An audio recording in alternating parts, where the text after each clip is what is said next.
Hey, folks, welcome to the Everyday Millionaire Mindset Matters. Stephanie, hello. Hey, hon.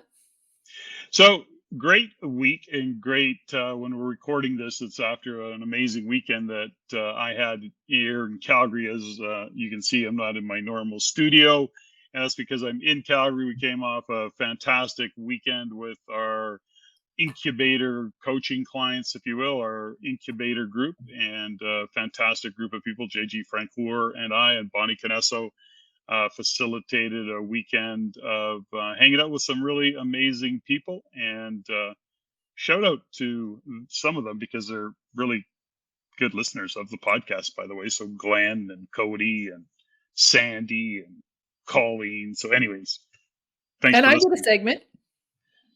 And what? And I did a segment. And you did a segment. That's right too. You were. Oh yes, of course. We zoomed you in. Of course we did, That was so because fun. we need some talent.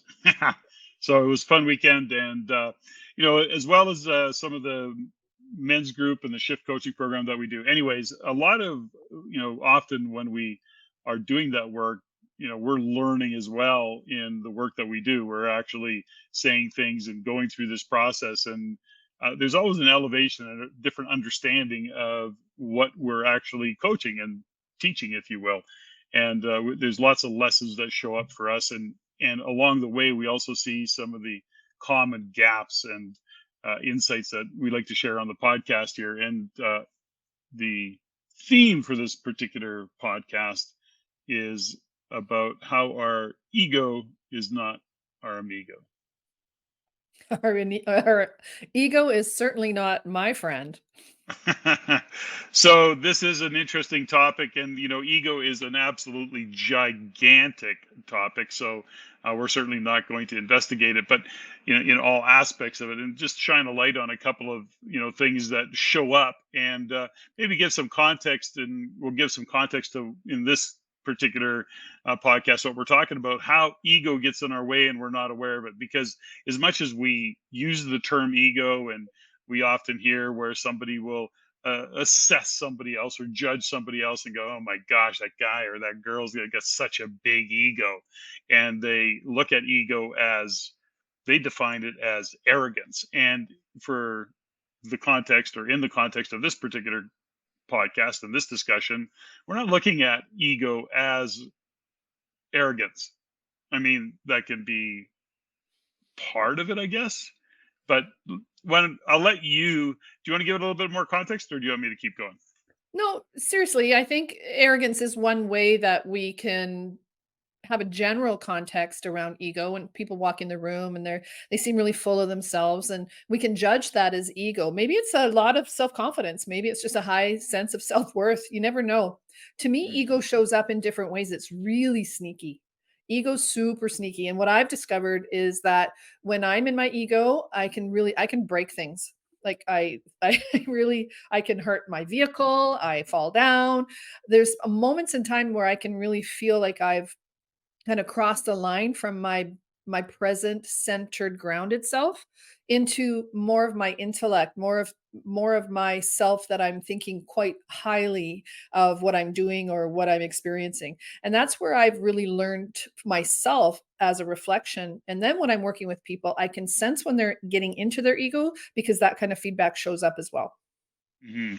Well, let's put a little bit of body around how we're going to approach this conversation around ego today. Again, it's a really big topic, and there's lots of ways to define ego, to describe ego.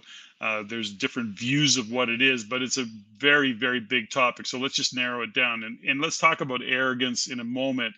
But when we start to think about ego, let's give it a somewhat of a definition, which is, ego is how we identify it, is that self. Uh, Perception, self-identification, if you will, but it's more of a subconscious thing than it is a conscious thing. So, if you want to give it a little bit extra body, that would be great. But that's how I would look at it. It is really our how we identify, and uh, it's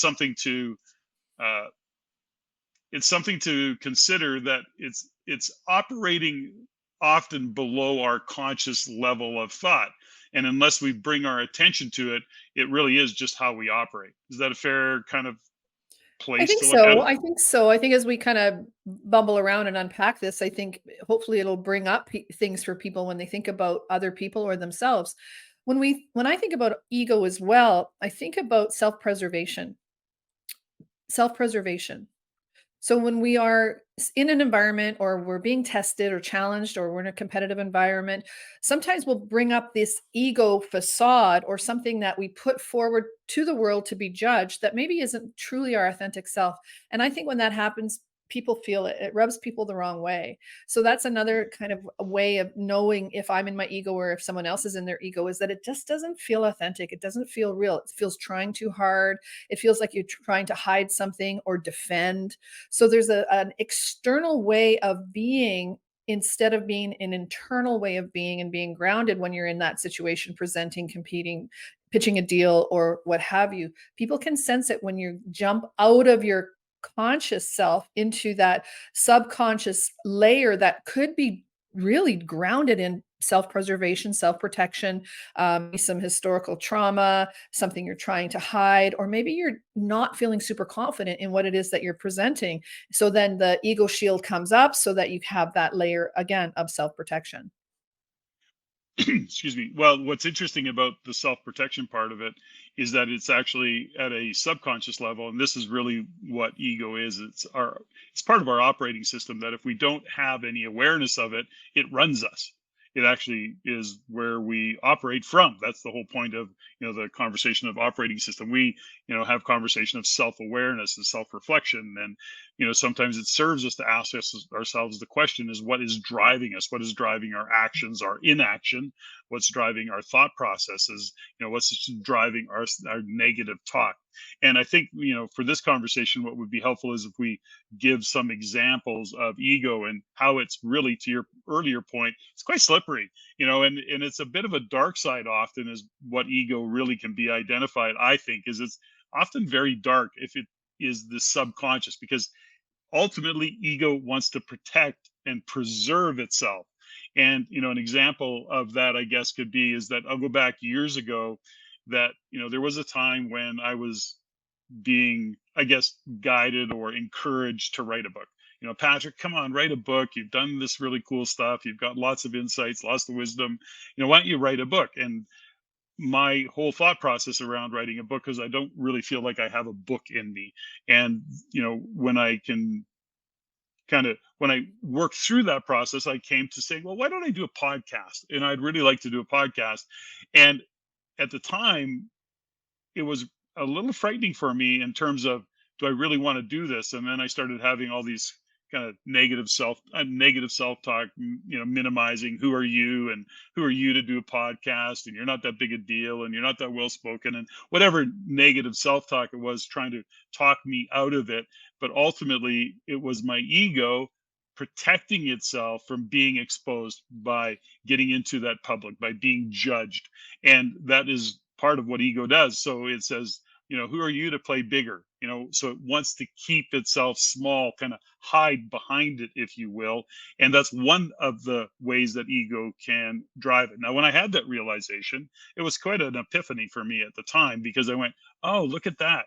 It is actually just my ego wanting to keep itself in hiding, keep itself small, not expose itself to judgment and maybe embarrassment or potential shame or whatever that might be. Does that story kind of describe the thought Oh, process around I ego? remember that so clearly because what the realization was, and this is where it gets slippery and sneaky, is that we think it's all about bigger and grandiose and um, arrogant and that. But the truth is, ego doesn't want to die. Ego is a lot of our own self identity and what we believe ourselves to be.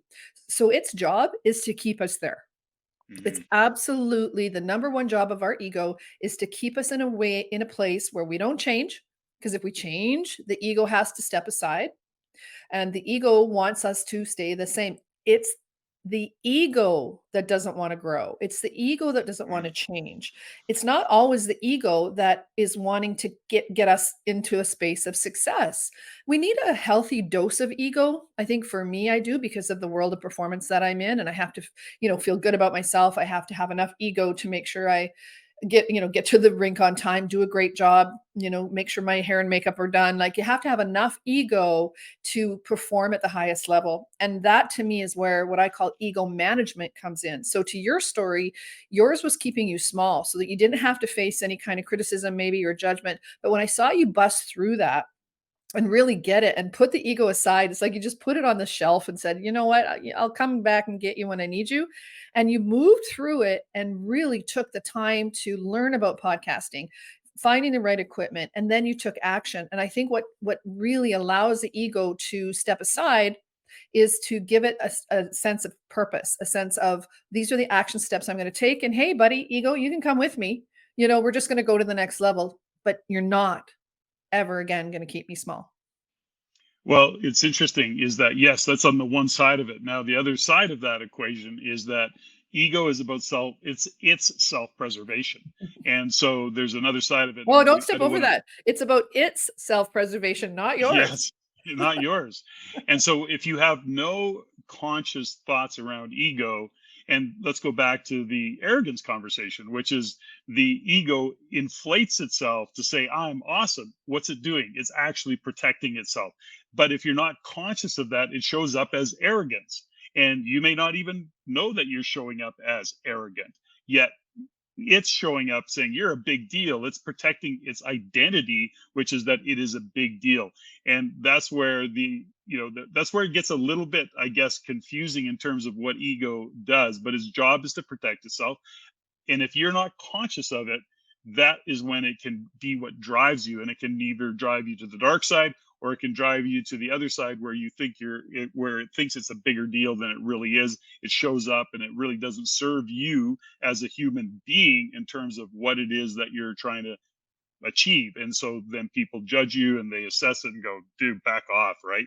And when we bring our ego into that ego management, it is in fact what gives you confidence. So in other words, the shadow ego says you aren't enough. And when you have a conscious thought process around it and you've got ego management, you're actually saying to your ego, no, I am enough. I am big enough, tall enough, smart enough. I got this. And that's the ego management side of it. That's kind of how I would look at it and how I would view it. I'll put it back to you in terms of when you talk about ego management. Is that how you see it as well?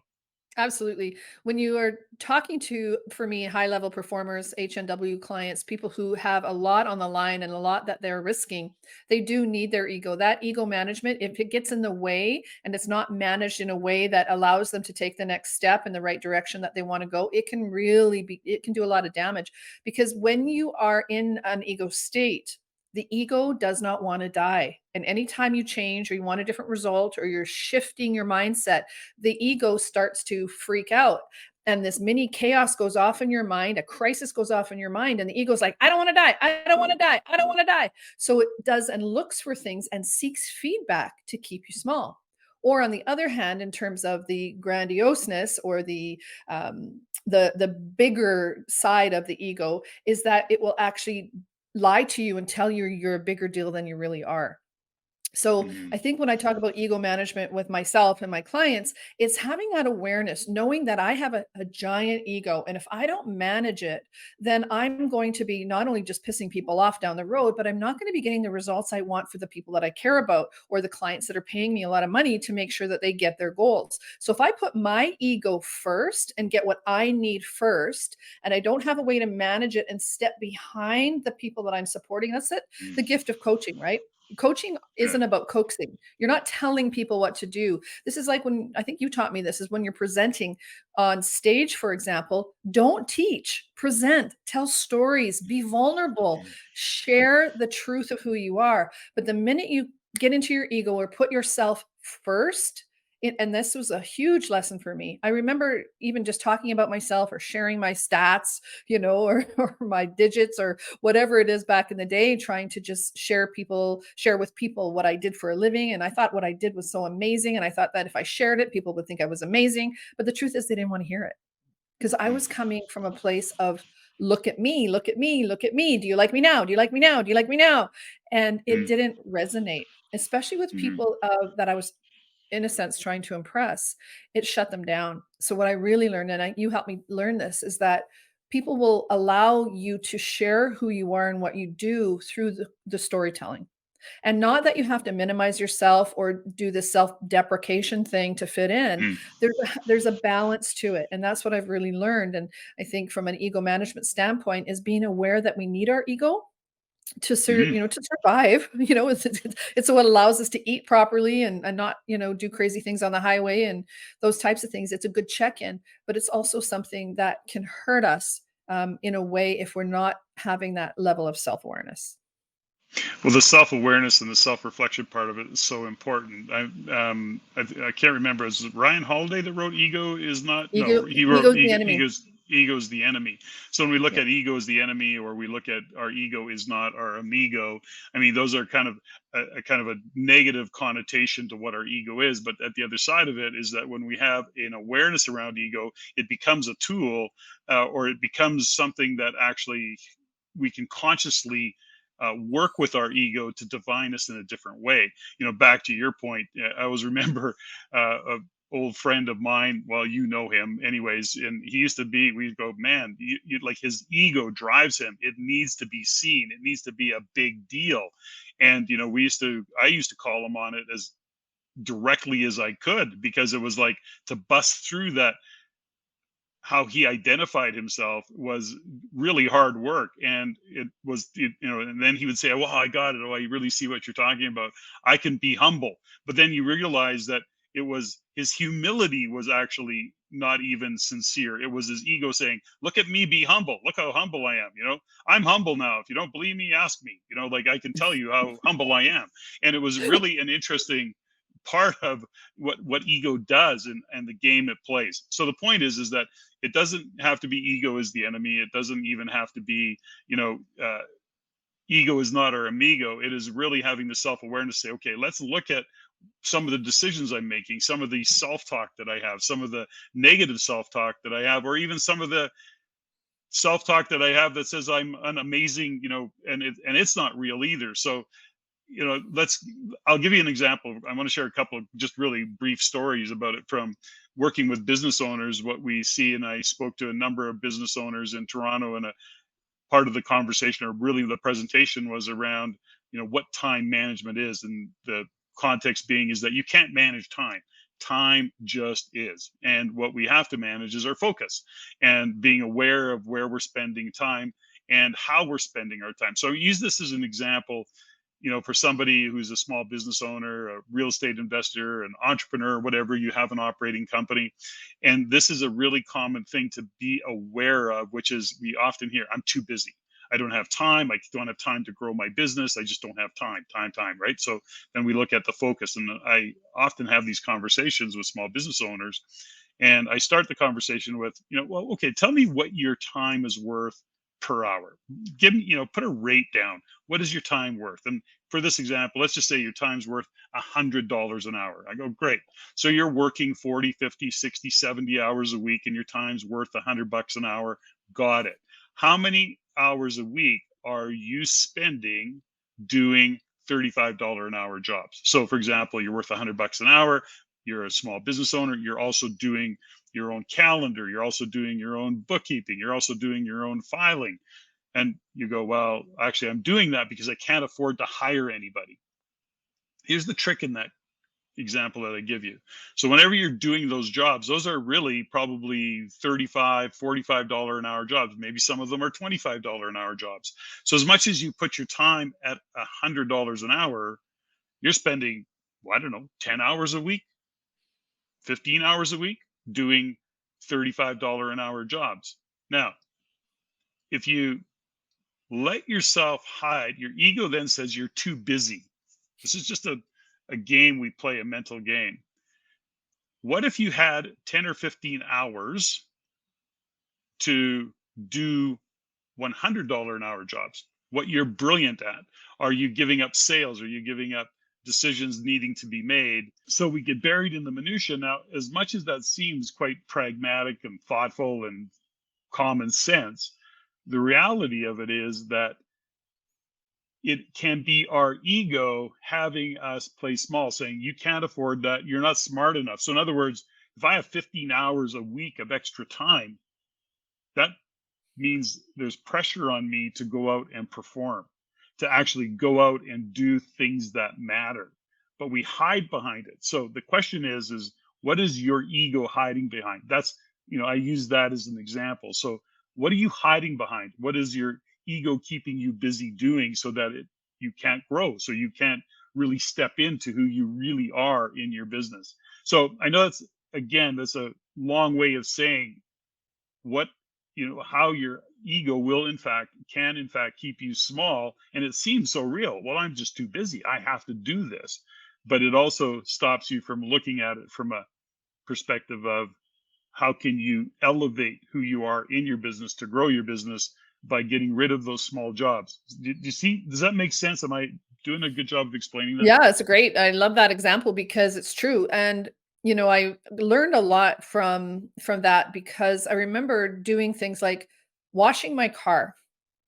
I used to wash my car inside and out and vacuum it. It would take me 3, 4 hours to do it because I'm not a professional and I didn't have all the right gear, but I liked having a clean car. This was back in the day before I understood this conversation. And then I was driving down the street one day and it said inside and outside car wash, $15. And it occurred to me that if I was valuing myself at 400 at $100 an hour and I was giving up 4 hours, that was $400, and I could drive down the street and get an inside outside wash. At that time, it was $15. Now it's $80 for my favorite place down at the Marriott downtown Vancouver is that they do a detailing for $80. It takes them an hour and a half while I get my hair done. So what's your time worth? And this is what I've really learned. And it was the car wash example because it hit me between the eyes. It was important to me to have a clean car, but I thought I had to do it myself. Mhm. And I've looked at that example over the years when I say, okay, what is my time worth? Am I going to be on the call with a client, serving, making a contribution, making a difference, doing my living my gift, or am I going to be doing something that I can hire somebody who it's their gift to do that? And then we partner on it. And then I can afford to pay that person and I get to choose who those people are that I have surrounded myself with. And so when you go back to the conversation about not being able to afford it, it's like you can't not afford it because to But, grow. Pardon? but let's just But interject right there. That's a perfect but example. But your ego tells you you can't afford it. This is the block right there. So that what you just gave as an example is a perfect example of saying, okay, well, in your mind, you're doing the math. You're going, yeah, but I don't have the cash flow. I don't have that kind of money. That's your ego telling you, because if you just flip that and say, oh, okay, what am I going to do with the free time I have? Mhm. That's the critical component of this. And that's where ego will step in and say, you can't do better, you can't be bigger, you can't do more, you can't get that sale that you now have the time to make. It is really a funny to it that's the dark side of ego, right? And so managing ego, going back to managing your ego, that's where we step in if we have that self-awareness and do that self-reflection, where you go, no, no, no, that's just my ego telling me I'm not good enough, I'm not smart enough. It's protecting itself from the possibility that you move forward and then maybe fail or don't have the outcome that is intended. That so that's yeah, I just and wanted to. yeah, I appreciate that. The responsibility that it takes for that 4 hours that I was using to wash my car and knowing that I then could earn $100 an hour Mhm. was overwhelming to me also, and understanding that that time it was creating a busy picture. Remember that Mhm. state? Like I'd keep creating a busy picture. So I'd get my to-do list done by 1 o'clock and then I'd have to, get in the car and drive to the rink and I got nothing done. So I wasn't growing the business. I wasn't working on the business. I was filling my time with all these things that were taking up the time so that it didn't allow me. Because back to your point about time and energy management, it's also focus management, energy management, ego management. It's all of those things when it comes to really taking a stand for what it is that you want. And I love the term my observer self.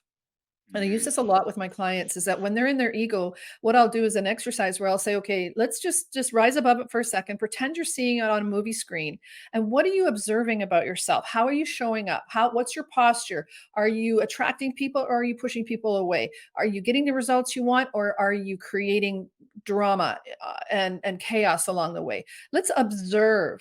And that when you can step back, for example, and observe yourself and see, okay, what part of myself is my ego self, which part is my conscious self, and am I operating in a way that I can get the results that I want and that I can move my life forward, and surround myself with the people that I need to surround myself so that I can do my best work and allow the space for them to do their best work. So I think when our ego gets in the way, and I think I have to be all things to all people, and I don't mean to throw you under the bus thing, hun, but there's a lot of times over the years where you just would create the busiest picture, and busy, busy, busy, busy, busy, busy, to the point where we couldn't, we didn't even couldn't even walk the dogs because we got so busy, right? And what Mhm. were, you think back, what were you avoiding? What was I avoiding during those Mhm. years? Well, I mean, that's again, that's really for me, at least at this point, when I look at that and reflect on it and see what it is what I'm avoiding is the judgment of Mm, me. So my ego's avoiding the judgment. The ego's avoiding or having a conversation saying, you're not that smart, you're not that big a deal, nobody's interested in you. That's really what ego is doing. It's mhm, hiding behind all of the I don't want to be exposed. I don't want to take the chance of having somebody say, you're not smart enough, you're not tall enough, you're not rich enough, you're a fraud, whatever the story might be. That's ego, right? And I think it's so important, for those of you listening and kind of looking at it is to Stephanie's point is, your observer self or who is the thinker of the thoughts or being aware of where do the decisions come from? Where does the dark side negative thoughts come from that say you're not smart enough, you're not tall enough, you're not rich enough, whatever it is, you're not enough. And we have to, if we can bring that to the forefront where we examine it. And I think there's another side of this too that, I like to share is, sometimes these thoughts, although when we're explaining it, it's very slow, or when we're talking about it, it's very slow and very deep. But these observations happen in nanoseconds. They're actually observations that are happening really fast in real time. You can be literally driving down the street, standing in a lineup, having a cup of coffee, and then all of a sudden it pops into your head. Oh gosh, I just realized something about what I do because you're being your observer self. You're reflecting and giving thought to what's in my way and or why did I react that way to that certain situation. That was one of my uh, revelations this weekend. And I'm not going to share the story because I'm getting teased enough about it. But ultimately, when you start to have those realizations about it, and like at this point in my life, you realize that holy cow, you're always at the effect of the dark side of the ego. And how do you manage it? And I think the more that you and I have done, for example, in the podcast, and the more public persona we have in terms of how we show up and the fact that we're on stage or we're on podcasts or we're on video or whatever the case may be, you have to keep and manage that ego because the ego says, no, don't go there. No, you're not that big a deal. There's that side of it. Others would go, no, you're so awesome. Everybody needs to know about you. And that's just not where we operate from. But it's ultimately, those are kind of the conversations that ego will have with you. And I think for me, I remember using humor when I started to understand breaking through my ego and understanding that just how it was in my way of anything, success, intimacy, expressing my truth, my values, wanting to connect with people, and really just going, you know, I'm kind of a big deal. I used to use my humor and go, when I would feel myself in that moment, I go, "Well, yeah, I guess I'm not that big a deal, or I'm not Mhm. that important." I remember being somewhere and my phone rang and I looked at it and it was, it was could have been a big deal, but I was sitting with someone who I really wanted to connect with and engage with, and I wanted them to feel my presence. And she goes, "No, no, take the call." And I looked at her, I go, "I'm not that big a deal. I'm not that important." Mhm. Because what was more important to me in that moment was having coffee with her. And Mhm. the energy changed so much, and we just got into a level deeper conversation and a level of more intimacy, and we got to things. And at the end of the conversation she says, "I don't know if I've known anyone who ever has looked at their phone and not answered it and said, 'Do you mind if I just take this?'" And for you to say, "I'm not that important, you're more important to me in this moment," she said it changed so much about how Mhm. she felt about herself, but also Mhm. her level of respect for me. Because the truth is, if we take a look at the things that our egos drive, are we going to miss a call? Are we going to miss a memo or direct message? Or better check all my social medias? Ego, ego, ego. I better get that dopamine hit. Mhm. It's up to us as individuals. For me, to step aside. And my brother taught me something really great. Michael's such a wise soul. When he was doing some work around his ego, one of the things that he said over and over again to me was, I'd asked him how he was doing. He goes, "Well, I'm doing the best I can with what I have." And I used to think, "Oh, that's just so rude. I don't get that." And then he said something one day and he's like, "You know what? It's like pushing the cart as hard as I can from behind up the hill and not caring if it moves at all." Mm. And I went, "Wow. So you're so out of your ego that you know what you have to do. You stay committed. You're pushing that cart up the hill as hard as you can. And if it doesn't move, that's okay." He goes, "Yeah, because I'm not doing it for any external motivation, external acknowledgement, being liked. I just know what the job I need to do right now. And sometimes it's hard and sometimes it's easy." And that I, really changed my perspective. I love that. That's such a great, but here's something that's interesting about what you just said that just occurred for me. I love that because what you just said is really great. I'm not doing it for an external anything. Like I'm Yeah. just pushing the cart, doing what I feel I need to do. And some days it's not going to feel like it moves at all, but it doesn't really matter. I'm not looking for external anything. Having said that, what showed up for me when you just said that is that we live our life on purpose to the best we can. Like we're trying to sometimes figure out our purpose, but it's like this podcast. Sometimes we go, gosh, I wish somebody would at least say something, and you don't hear it. Feedback, They like, feedback. and we're talking into this like vacuum and there's no feedback, and that's always interesting. But something, it was interesting this weekend, and that's why I give a shout out to some of our incubator clients, is that somebody says, "No, I listen to your podcast all the time." And they go, "It's really good." I go, "Oh." Well, that's cool, because we do it because we love to do it. We do it because we hope that we're making a difference. And that's really always our goal, is we want to be a contribution to supporting others in living a life by design and being their best self. That's kind of our mission, our whole purpose. But if you don't get any feedback, it's like, oh, do we keep doing this? Why are we doing this again? And then ultimately somebody says one thing and you go, oh, okay, that's why I'm doing it. That's there is a part of it that, aside from just doing what we love to do, we part of it is that we want to have an impact. And if you don't know you're having an impact, you go, what the hell am I doing this for? Right. So it is kind of funny. So I just acknowledged Michael's. That was just a weird train of thought I just had that I shared. So anyways, No, it's kind of true. where I And was going with that. well, it doesn't really matter where you're going with that because you're not looking for outside acknowledgement. Exactly. But I We're just think talking into a vacuum. exactly. Or you find out 10 years later you've had an impact on someone's life, or Yeah. 15 years later, or you know, there's things that have come up in the last little while where I've just been gobsmacked at the comments people say, "Well, I thought you knew that," or "I thought you knew the impact that you had on my life," or "I Mhm. thought you guys knew this or that." And I'm like, "Wow, well, how do we know if we don't hear it?" Mhm. And I said, your line is, "Well, I think it really loud." Yeah. I So thought to it. do it for those reasons is, to Mhm. me, is ego. Like, I know that I have to do what I have to. It's like training for an Olympic sport. There's not a lot of feedback. Coaching in Olympic and training Olympic athletes, for the athlete, is exhausting, like physically, mentally, emotionally. And many times they're not getting the feedback that they want, that they like, that they need. The judging system is this and the judging system is that. They're not getting the acknowledgement they need. So they look outside to social media and look for this and look for that.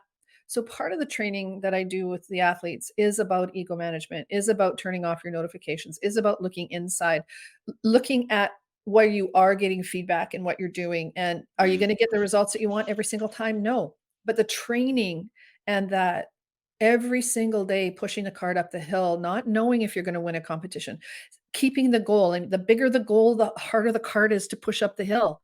But the more you push and not be attached to the outcome, the more things that are not supposed to be there start to fall away. And the more the things that are supposed to be there, the people that are supposed to be there, the support, are going to start to show up. So there is a little bit of magic when you start to understand that by putting your ego aside, there is a lot that can be said for just keeping your nose to the grindstone. Beautiful. Well said. So as we wind this down, if you're still listening, and hopefully you are, when we look at ego, it starts with always self reflection. It starts with the awareness, maybe asking yourself the questions of how you come to decisions and what drove those decisions, what drives your way of being. Next time you are triggered or charged by something in terms of, oh, that really is annoying and that's irritating. Why? Ask yourself why, and then observe. To your point, is what does your observer self say, and look at it from a perspective of, is that my ego talking, or is it really what I stand for? And this goes back to many conversations we've had around values and purpose and mission. This all is part of the whole conversation. And ego management, I love that term. I think ego management is has to start with the awareness that you have an ego, and it's either going to keep you small or sometimes it overinflates you. But when you become aware of the decisions you're making and the ego that might be driving you one way or the other, then you can start to make some shifts. Keep it in check, manage it well. So, Steffany, that was a great conversation, by the way. I loved it. How about you? Yeah, me too. I have one more thing to say though. Okay. If I have to ask myself, am I in my ego? Mhm. I'm in my ego. Okay. We're going to leave it on that note. We might have to revisit this. That was fun.